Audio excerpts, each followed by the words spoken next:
The Sharingan Kekkei Genkai is one of the most famous in the Naruto franchise for a really good reason, because the eye can turn the average shinobi into an elite, and an elite into a Kage level shinobi, and a Kage level shinobi into a borderline god status ninja, depending on how strong they are. So as you can see, the Sharingan is a really big deal, and that's why so many people fear the Uchiha clan. But there are also those who have asked themselves, what happens if I get myself a Sharingan eye? Join me in today's newest Naruto Explained video, where we take a look at the strongest non-Uchiha to have ever used the Sharingan eye, and we'll be ranking them from the weakest to the strongest. So the criteria for this video will be as follows. Obviously, the person can't have been born of the Uchiha clan or have been an ancestor of the clan. So Hagoromo and Indra, they don't count for the purposes of this video. Secondly, they needed to have been in the possession of a Sharingan for a significant point in time. So no one-time use of the Sharingan for them to make this video. With the criteria out of the way, let's run down the 6 strongest non-Uchiha to have ever used the Sharingan. Starting at number 6, we're going to be going with one of Orochimaru's former test subjects, the Sand Village shinobi named Shajima. We get introduced to her character in the Naruto epilogue story, Gar Hiden, a Sandstorm Mirage, which sadly, this story was never animated by Naruto Shippuden due to the rush to get to Boruto's anime, but her story is a sad one. Back when Orochimaru was Sasori's partner in the Akatsuki and was using the group as a means to stay away from the Anbu who are hunting him down, Orochimaru used his connection to Sasori to arrange a run-in with Shajima at one point when she was a Sand Village ninja. Orochimaru kidnapped her and began to experiment on her body to fulfill his desire to obtain a Sharingan on his own, using the same methods that he did when he created Danzo's Sharingan arm back when Orochimaru was a member of the Root organization. So Orochimaru attempted to recreate a Sharingan from scratch by operating on her body using the information that Tobirama had about how the Sharingan starts with a chemical imbalance in the brain that causes the eyes to change. Taking that information, he thought, maybe I can bypass not having a Sharingan Kekkei Genkai and make an artificial one by changing the chakra of the shinobi. But obviously he failed, and as a result he did so much damage to Shajima's body that her eyesight, it was forever ruined. But unbeknownst to Orochimaru, he did have some degree of success. She was able to recreate the Sharingan Eye of Hypnotism powers using the eyes that Orochimaru made out of her body, but she wasn't able to use a full genjutsu on a target. But she could, however, place a target under a state of paralysis where it became extremely hard to mold chakra. Also, because she wasn't someone of the Uchiha clan, this incomplete Sharingan that Orochimaru created, it did have drawbacks, the same drawbacks as a Sharingan transplant, meaning that she couldn't cut the eyes on or off, and it required her to place a sealing jutsu on her eyes, and it forced her to wear very thick glasses as a result. Before Orochimaru got his hands on her, she was a talented shinobi who specialized in wind release jutsu and could compress wind release chakra into all of her weapons to fire them off as fragmented compression blasts at her targets, and the damage done to her body was so bad that her clan made her step down as heiress. Now at number 5, we're going to be going with a well-known person. This will be Shin Uchiha clones from Naruto Gaiden, the 7th Hokage, and the Scarlet Spring. Like Shajima, they are a byproduct of Orochimaru's experiments. While using the artificial Sharingan, these pint-sized clones are still pretty powerful, but they were only relative to an 11-year-old Sarada who was strong enough to take out several of them at once when she used the Sharingan in combat. For perspective, this same 11-year-old Sarada that we saw was already pretty powerful, because during the academy we saw that she was consistently shown relative to academy student Boruto, who would be confirmed by Kakashi during the graduation exams as being well above Chunin in terms of skill and power, which is crazy to say about an academy student, let alone an 11-year-old academy student. So for the Shin clones, it's due to their genetics that they were kept around, because they were made up of the very cells that Orochimaru used from their parent to create Danzo's Sharingan arm. Due to their genetic makeup, their tissues and organs, they were ideal to use for transplants because there was a near zero rate of rejection as a result. As you would expect of all things Orochimaru related, these clones were created via a very painful method. Orochimaru pulled out the teeth from the original Shin's body to study the nerves, and it was due to this that Orochimaru made the original set of Shin clones. For reasons that are unknown, other than Shin for yet to be undisclosed reasons, being a fanboy of Itachi Uchiha and the Akatsuki, he decided to take revenge on Sasuke for killing Itachi. Contrary to popular belief, there is zero connection into Shisui or the Uchiha clan, these clones are just as calculated as they are creepy, with them staying by their father's side until he showed himself of being unworthy of their devotion once they viewed him as being too weak to continue following. This ultimately led to Naruto taking them in after the battle with Shin, and after Sarada defeats most of them with a chakra-enhanced super punch. Naruto places them in the Konoha orphanage to be raised under Kabuto, and they haven't been seen since. In terms of combat capability, the fact that they were praised by Naruto for their skill in Boruto episode 20 only further confirms their power of not being a fluke, like we saw when just one of them was enough to easily fight off a non-Sharingan Sarada and Chocho at the time, despite Sarada being relative to Academy student Boruto, albeit this is 1 year before Kakashi confirms 12-year-old Boruto's strength at being well above Chunin. So with this having a year of training that can't be factored into this discussion here, it is safe to say that these clones are stronger than Ganin level but weaker than Chunin level. The same is true when you consider their ninjutsu. They're able to use the body flicker jutsu at high speeds. They can use various types of weapons, one of which has the ability to use an expansion jutsu similar to the Akamichi clan's hidden jutsu, with one of the clones being absolutely massive in size. They also have the basic Sharingan as well as the Mangekyo Sharingan, which allows them to manipulate metal-based weapons after they've been marked, which when you're really thinking about it, it is a sign of just how manufactured of a Sharingan they have, since the markings need to be used in order to even use the power. It's, for all intents and purposes, in my opinion, a cheap imitation of Magna Release and the Mangekyo Sharingan, showing that even a genius like Orochimaru, he came close, but even he can't fully replicate a Kekkei Genkai in full. At number 4, we're going to be going with Minma Uzumaki from the alternate Naruto universe known as the Naruto Shippuden Road to the Ninja universe. That is a movie that the original Naruto series creator Masashi Kishimoto, who for the first time ever was directly involved in the production of a Naruto movie. That story is his story. In this universe, Minma grew up with both of his parents, and he would go on to become a Chunin, something that Naruto never did. Due to unknown reasons, Black Kurama was removed from Kushina without killing her and somehow sealed into Minma, who managed to master this power. For reasons we don't know, Minma became a rogue ninja, leaving the village without anyone ever noticing, and as he lurked in the shadows, he quickly became an S-rank rogue ninja because he was kidnapping shinobi who possessed super rare Kekkei Genkai, and would then turn his attention towards hunting down other Jinchuriki, and even ended up killing the Jiraiya of this universe. Unlike Naruto, who while he could be bratty and he had a smart mouth, Minma was arrogant and he was a trash talker, and he had zero sympathy for those who he killed. Also, for reasons never disclosed, Minma has longer hair like Minato's, but his hair is black instead of blonde, and briefly when Obito possessed his body, we saw that Minma could do battle with the Sharingan in his right eye. He can also control living entities known as the Six Marked Beasts. Think of them like their own version of the Six Paths of Pain, but instead of having 6, he got 9 bodies that he was able to control with his chakra. Likely due to having his parents, Minma is way more skilled than Naruto ever was, being able to use the Spiraling Ring Jutsu, which is powerful enough to match Sage Mode Naruto's when-released Rasen Shuriken. Yet we know from the movie data book that is also backed up by the movie novel that the jutsu does not use a change in chakra nature, which is insane when you think of how busted that makes it. Through other methods we don't know, he can fly. Minma is also overpowered enough that his Great Spiraling Ring, one of the strongest attacks that he possesses, is able to casually destroy a majority of Konoha, and doing so without him growing low on chakra makes him that much of a monster. Now, at number 3, we're going to be going with Danzo, the man with 9 million Sharingan on his eye that he collected through various methods, not through Uchiha Massacre like a lot of fans believe, but this allowed him to spam Izanagi in battle, which is extended in duration due to him having Hashirama cells. Originally as one of the students of Tobirama, Danzo was someone who aspired to be Hokage, but also someone who was a byproduct of the era that he was raised in, viewing the shinobi world through a very dark lens. He was naturally suspicious of the Uchiha clan to the point that the Itachi Shinden story of Daylight strongly implies that he was already plotting on how to wipe out the Uchiha clan back when Itachi was an academy student, with the Nine Tails incident being the final straw that broke the camel's back in terms terms of his distrust towards the village using the Uchiha clan and viewing the village security having reached all-time highs directly because of the Uchiha clan. Throughout the years, he would make multiple attempts to gain power, in particular the Hokage position, especially if you include the various anime filler episodes, and in the manga, he's gone so far as to be nowhere to be seen when Orochimaru attacked the Hidden Leaf village in the Chunin exams and during the Pain invasion. He purposely prevented his Anbu from assisting the village in defending itself, instead purposely waiting to see the outcome so that he could take power for himself if the opportunity presented itself to him. Despite being 73 at the time, we see him fight, and he is quite the shinobi, even without the Sharingan at his disposal. On his own, the 4th Naruto databook confirms that he mastered 4 changes in chakra nature: wind release, fire release, water release, and earth release. Due to having a Hashirama cell arm that Orochimaru made for him when Orochimaru was his underling, Danzo has limited mastery of wood release as well. Chances are, if there's something shady going on in the ninja world, Danzo was a part of it, from the Uchiha massacre to the Itachi Shinden story of Daylight revealing that he purposely leaked Naruto's status as a Jinchuriki to the villagers. Also, he could undermine the 3rd Hokage, to Danzo working with Hanzo to take down the original Akatsuki that was formed when Yahiko was alive, and that's just scratching the surface of what it is he's done. Yet, he was given more leeway than just them having the skills at creating a formidable group of Anbu. He was extremely talented. He knew several complex curse seals and sealing jutsu, even going so far as to place a sealing jutsu on himself in the event that he was killed in battle. Danzo did everything possible to make sure that he could take the person who killed him with him and anyone in the area should he die, which also spoke to his understanding that the body of a shinobi, it leaves behind many secrets. Danzo's sealing jutsu was meant to destroy as much of his body as possible. As we see when he battles Sasuke, he possesses a sealing jutsu that it took the Mangekyo Sharingan Sasuke getting a rage amp just to break free of the sealing jutsu. His summoning animal was a nightmare to deal with in battle and could be used to augment Danzo's wind release jutsu, which, speaking of Danzo, he was able to make wind bullets, wind swords, and even wind shuriken with his wind release, which was likely his primary change in chakra nature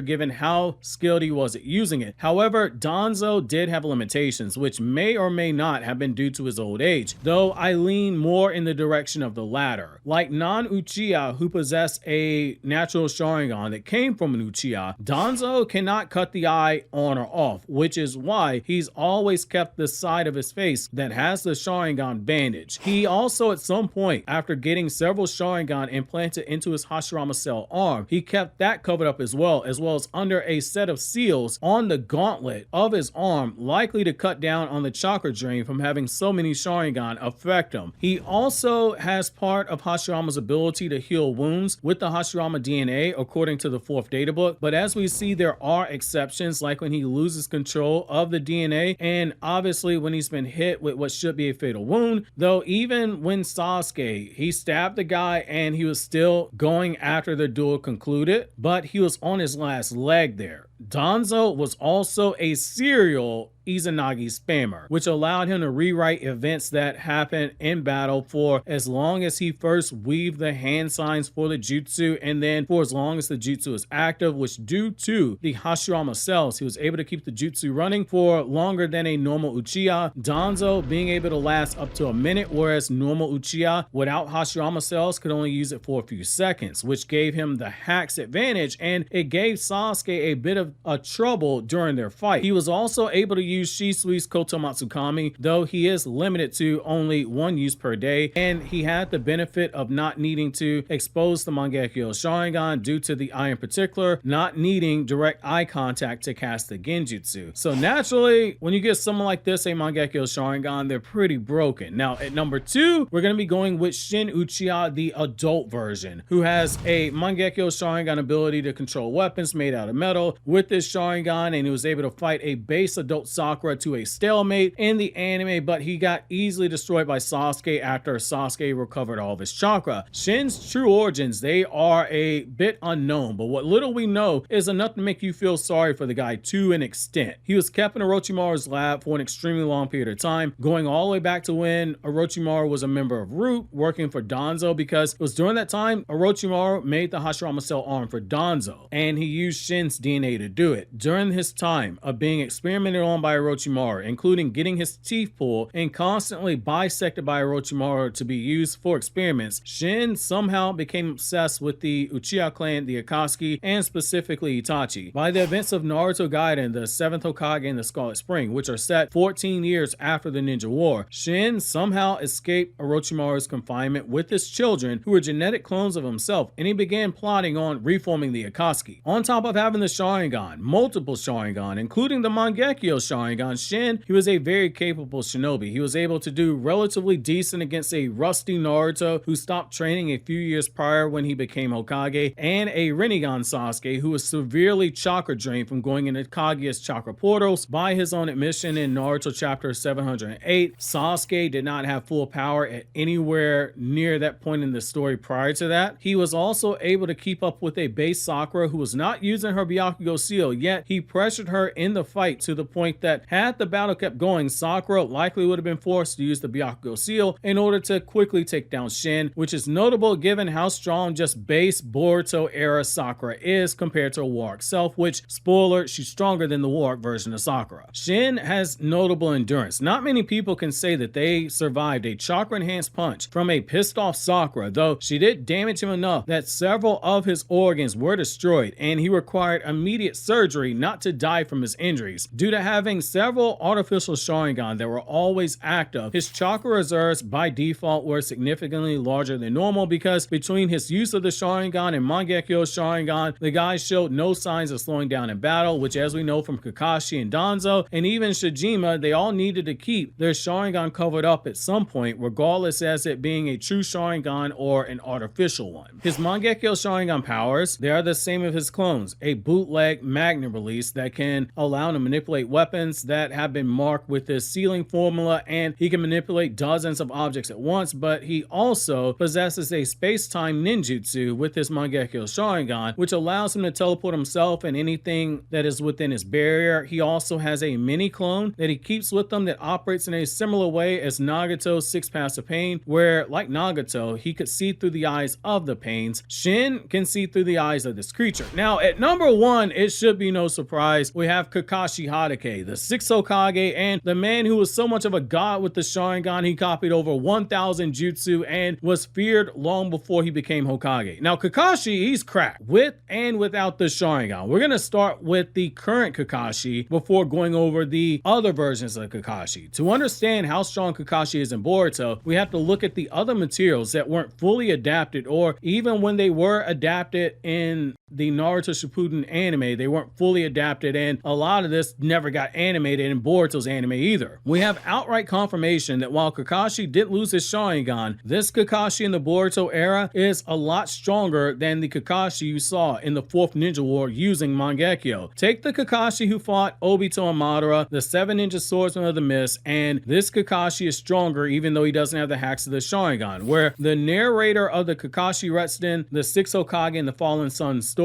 outright states that he is stronger than War Arc Kakashi. The reason being is pretty simple, so simple that it's overlooked by fans. Losing a Sharingan was basically the equivalent of Rock Lee taking off his weights. All that chakra that Kakashi had before, where he needed to set it aside to use chakra for the Sharingan, that chakra now goes back into his main chakra pool to be used for ninjutsu to amp up his physical stats, because he no longer has the Sharingan straining his body in battle and requiring him to boost stamina when using it, because as a non-Uchiha, his body is not fit to use the Sharingan for long periods of time, as Itachi tells us in Naruto Part 1, and as we see with Kakashi continuously in Part 2 of the story. This means that War Arc Kakashi, who somehow between the events of the 5 Kage Summit and the 4th Ninja War was able to boost his chakra to a point he went from barely being able to have enough chakra to fight a weakened Sasuke and warp away his Susanoo arrow with the Kamui to all of a sudden being able to engage in multiple high-level fights on day 1 of the Ninja War and the first half of day 2 of the Ninja War, where he's fighting people like Obito and fighting multiple Jinchuriki, and doing this before Naruto restores his chakra. Boruto era Kakashi has all that chakra at his disposal to amp his stats, and he does just that. We see signs of this just from the Kakashi Hiden story Lightning in the Frozen Sky, where Kakashi battles a female Kunoichi whose skill was over that of the 4th Raikage, where she's dodging the Raikage's lightning chakra mode lariat, and she's not using some fancy jutsu. It's just raw speed and skill that she used, and she overpowered the Raikage in a way where he hadn't even seen a woman since Tsunade when they arm wrestled him and he had to cheat to win. He had never seen a woman dominate him this easily. This woman was weaving hand signs so fast for her ice release that she was tagging the Raikage despite him being in his lightning chakra mode, which allowed him to dodge Amaterasu at point blank range when Sasuke first used it, and she flexed on the guy by freezing his beard and breaking it, embarrassing him to the point that the old man Tsuchikage, he was laughing at the Raikage. Whereas her speed was a problem for the Raikage, this Kakashi, without the Sharingan, was able to match her blows when they fought earlier, and he had the upper hand in that taijutsu contest of speed. In this same story, Kakashi uses purple lightning to shoot off a fully concentrated blast of purple lightning, literally using all of his chakra to the point that while he's falling from the sky, he's able to generate a blast so strong that it penetrates a nimbus cloud with enough force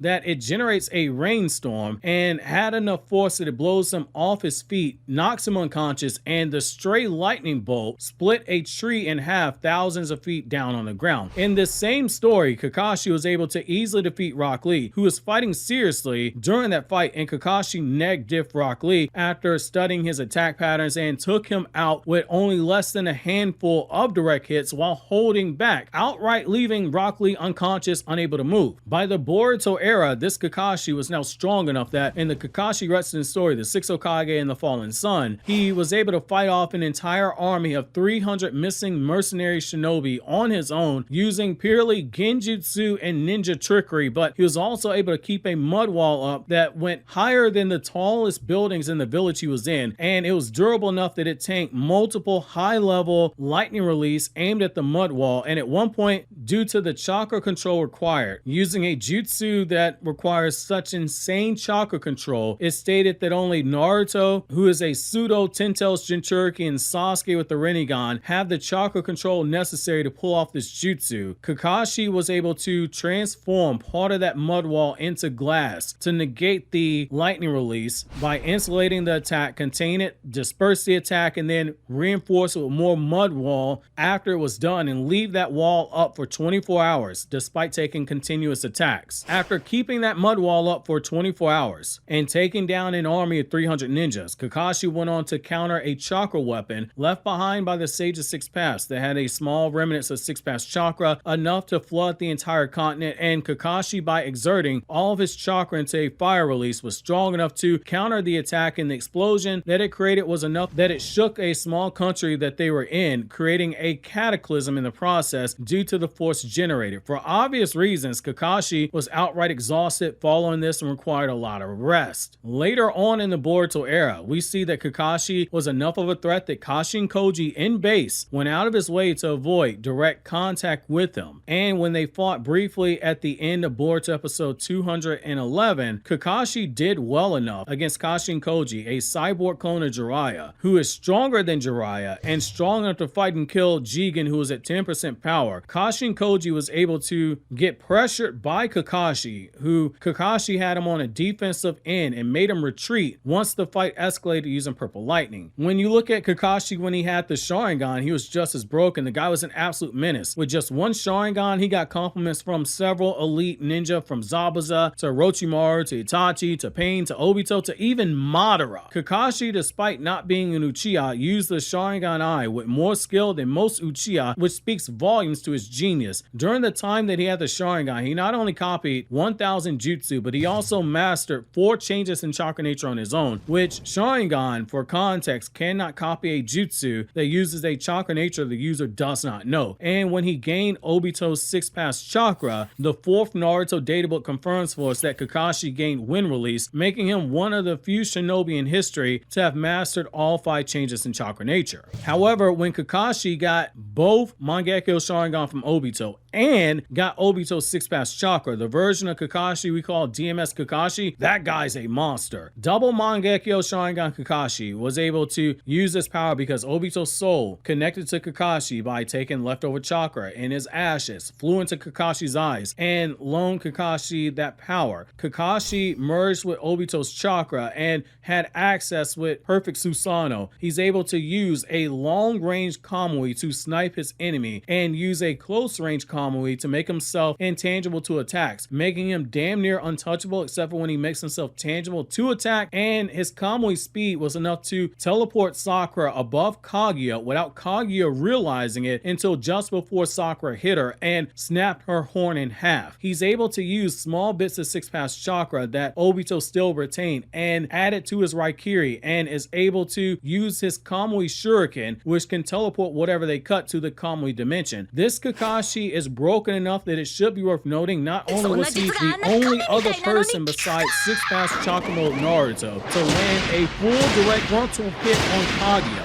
but this Kakashi did more damage to Kaguya than even Naruto's Biju Amp Rasen Shuriken Barrage, because Kakashi had her leaking out gallons of blood like she was at a blood bank, and this is after he outright blitzed her before she could react. This is even more impressive when you consider that Kakashi did this to a much stronger version of Kaguya than the one we saw emerge out of Madara's body and fight Naruto and Sasuke in the Ice Dimension. Not my words, that's literally Zetsu telling us in the manga that this Kaguya is stronger. That's going to be it for the strongest non-Uchiha to use the Sharingan. You can always click here on the left for this newest video from Naruto Explained, and subscribe to the channel if you haven't already, or click here above for the new video from my One Piece channel, or click here on the right for this video from my Anime Explained channel where I talk about non-Naruto content.